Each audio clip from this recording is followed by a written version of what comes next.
بسم اللہ الرحمن الرحیم۔ السلام علیکم ورحمۃ اللہ وبرکاتہ۔ ڈیئر اسٹوڈینٹس، آج کا ہمارا ٹاپک ہے زمین کا کٹاؤ اور اس کا بچاؤ، یعنی کہ زمین کا کٹاؤ کیوں ہوتا ہے اور زمین کے کٹاؤ سے ہم زمین کو کیسے بچا سکتے ہیں، اس کے بارے میں آج ہم ڈیٹیل میں پڑھیں گے۔ اس سے پہلے آپ لوگ ہماری ویڈیو کو لائک، سبسکرائب اور شیئر ضرور کیجیے گا۔ ہماری زمین کی سب سے اوپری سطح جو اوپری تہہ ہوتی ہے وہ مٹی یعنی سوئل کہلاتی ہے۔ مٹی بڑے بڑے پتھروں، چٹانوں کے طویل عرصے تک ٹوٹنے اور گھسنے کے نتیجے میں وجود میں آتی ہے۔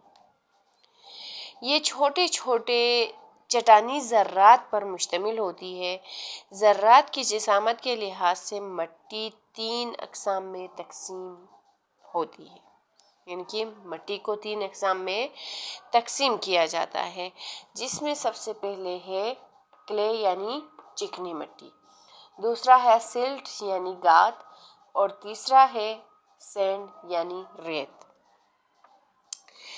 چکنی مٹی یعنی کلے بہت ہی باریک ذرات پر مشتمل ہوتی ہے۔ ذرات کے درمیان فاصلہ بہت کم ہوتا ہے، جیسے کہ آپ لوگ اس تصویر میں دیکھ رہے ہیں کہ یہ ہے چکنی مٹی، کلے ہے جس میں باریک ذرات پر مشتمل ہوتے ہیں یہ، اور ذرات کے درمیان فاصلہ بھی بہت ہی کم ہوتا ہے۔ اب ہم گاد یعنی سلٹ کی بات کریں تو سلٹ کے ذرات چکنی مٹی سے بڑے لیکن ریت سے چھوٹے ہوتے ہیں، جیسے آپ لوگوں کو اس تصویر میں نظر آ رہا ہے۔ یہ چکنی مٹی سے بڑے لیکن ریت سے چھوٹے ہوتے ہیں، جسے سلٹ کہا جاتا ہے۔ اب سینڈ کی بات کریں یعنی ریت کی، تو ریت کے ذرات چکنی مٹی اور گاد کے مقابلے میں بڑے ہوتے ہیں۔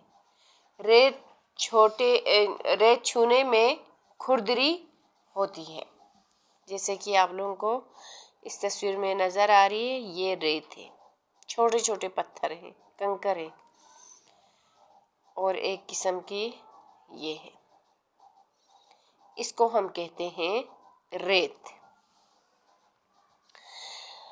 بجری مٹی کی ایک اور قسم ہے جو ریت کے نسبتاً بڑے ذرات اور چھوٹے پتھروں پر مشتمل ہوتی ہے۔ زمین پر موجود مٹی کا مشاہدہ یعنی کہ آبزرویشن کرنے سے یہ پتہ چلتا ہے کہ مٹی بہت سی تہوں پر مشتمل ہوتی ہے، جو چند انچ سے لے کر کئی فٹ تک موٹی ہو سکتی ہیں۔ مٹی کی سب سے جو اوپری تہہ ہوتی ہے وہ ہیومس کہلاتی ہے، جس میں پودوں اور جانوروں کے گلنے سڑنے کے نتیجے میں پیدا ہونے والے اجزاء شامل ہوتے ہیں۔ جو مٹی کی یعنی کہ زمین کی سب سے اوپری سطح ہوتی ہے۔ ہیومس سے نیچے والی تہہ ٹاپ سوئل کہلاتی ہے۔ یہ 2 انچ سے 8 انچ تک موٹی ہو سکتی ہے۔ یہ مٹی کا سب سے زرخیز یعنی فرٹائل حصہ ہوتا ہے۔ اس تہہ میں ریت، چکنی مٹی، پتھر، آکسیجن، پانی، مردہ نباتات اور کیڑے مکوڑے شامل ہوتے ہیں۔ پودے اپنی جڑوں کے ذریعے اس زمین سے غذائیت حاصل کر رہے ہوتے ہیں۔ اس کے بعد ٹاپ سوئل سے نیچے والی جو تہہ ہوتی ہے اس کو سب سوئل کہا جاتا ہے۔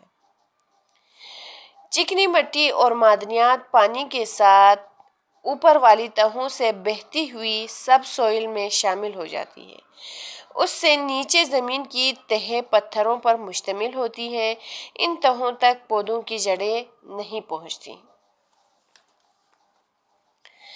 زمین کا کٹاؤ۔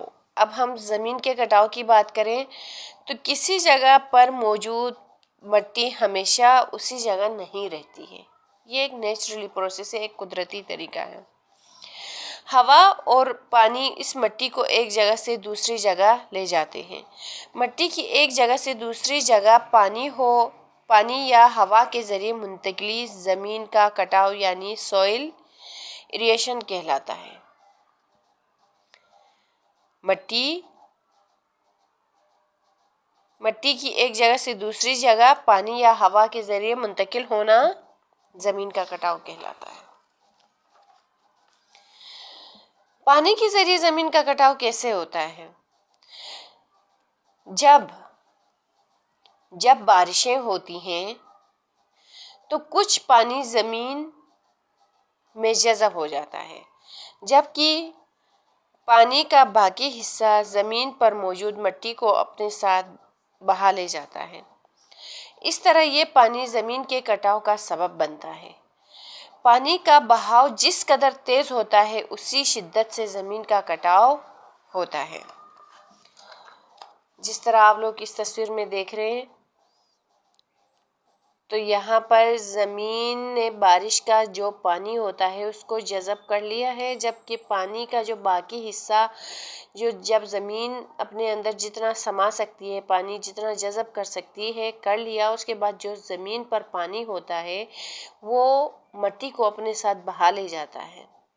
اس طرح یہ زمین کا کٹاؤ ہو رہا ہوتا ہے۔ پہاڑی علاقوں میں پانی کا بہاؤ سلوپ کی موجودگی کی وجہ سے مزید تیز ہو جاتا ہے۔ اس طرح مٹی پانی کے ساتھ بہتی ہوئی دریاؤں میں پہنچ جاتی ہے۔ دریاؤں کے کناروں کی مٹی بھی دریا میں شامل ہوتی رہتی ہے۔ سرد علاقوں میں پانی چٹانوں کے درمیان شگافوں میں سما جاتا ہے۔ درجہ حرارت انتہائی کم ہونے کی صورت میں چٹانوں کے اندر موجود پانی جم کر پھیل جاتا ہے۔ اس طرح یہ جمع ہوا پانی چٹانوں کی ٹوٹ پھوٹ کا سبب بنتا ہے۔ جیسے کہ آپ لوگوں کو یہ نظر آ رہا ہے، یہ ایک چٹان ہے، اس کے اندر پانی جم کر پھیل گیا ہے۔ اس طرح یہ جمع ہوا پانی چٹانوں کی ٹوٹ پھوٹ کا سبب بنتا ہے، اس سے یہ چٹانیں ٹوٹ پھوٹ کا شکار ہو جاتی ہیں۔